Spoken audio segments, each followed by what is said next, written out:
Greetings from the Tulsa World OU Sports Extra team. I am Nate Fakin, joined by Tulsa World columnist Barry Tramel after a game that I don't think too many people saw between OU and Houston, and a game that the Sooners squeaked out a victory.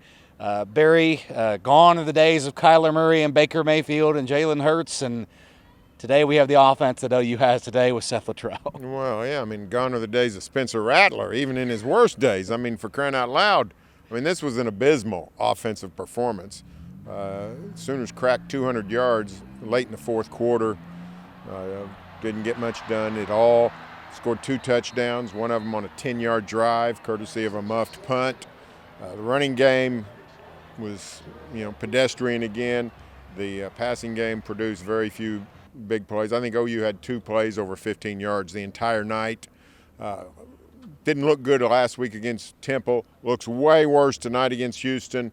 You're supposed to improve from week 1 to week 2. That's the week when, football team's supposed to improve the most. Sooners took a big step back. So it's back to the drawing board. And guess what? Tennessee and Texas and, all those Sabertooths are a week closer. I know, by the way, Tulane's got themselves a good football team too. So can't worry about the SEC. You got to worry about the Green Wave. So very dispiriting performance, I thought. I think OU probably could have kept Houston from scoring if they had played 2 more quarters and probably won this game. But that's not what this night was about. This night was finding some offensive rhythm, and they found none. Sure. I know when the fourth quarter started, they always have the stats up here. Both teams had less than 60 rushing yards, and OU's total offense was less than Houston's passing yards, and they weren't passing all that great. No. So what does Seth Littrell need to do you think, to improve things going ahead? Well, I think they got to look at all the things. I think you got to look at personnel, and I don't know what kind of options they might have there, but I think you also got to look at schemes and also emphasis. Some people think they really aren't committing to the run enough, and maybe not. If you're not going to throw any better than this, you might as well try to hammer it out more on the run game.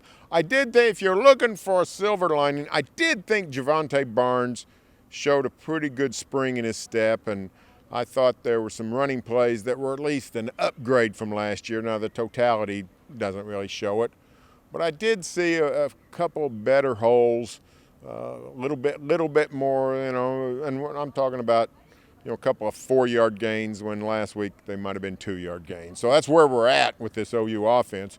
But I think you got to look at schemes and personnel and emphasis and those things, and in some ways just go back and reevaluate, self-evaluate what the heck's going on with this offense. Yeah, there's a lot to unpack there, and thankfully that's not our job, and that's Seth Littrell's job. And if you're an OU fan, he gets paid a lot of money to solve those problems, so you better get solving, right? Yeah.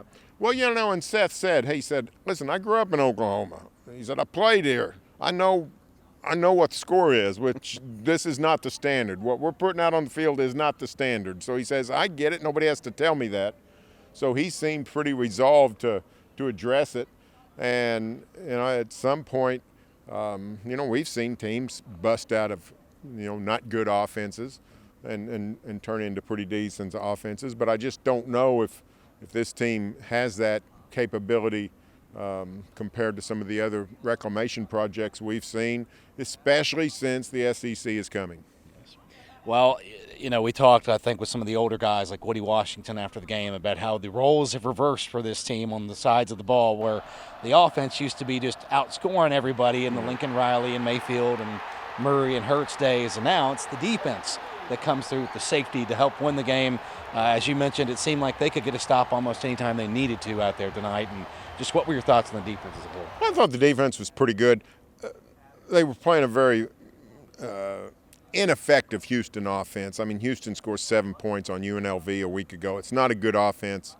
But you give up 1 touchdown, and that's winning football. And, Houston's 1 touchdown came on a breakdown, defensive backfield communication breakdown, a bust, long touchdown pass. But the previous play, Woody Washington makes a spectacular one-handed interception. They called him for pass interference, which was nonsense. If that would have been, if a receiver had made that exact same play pushing off a little bit.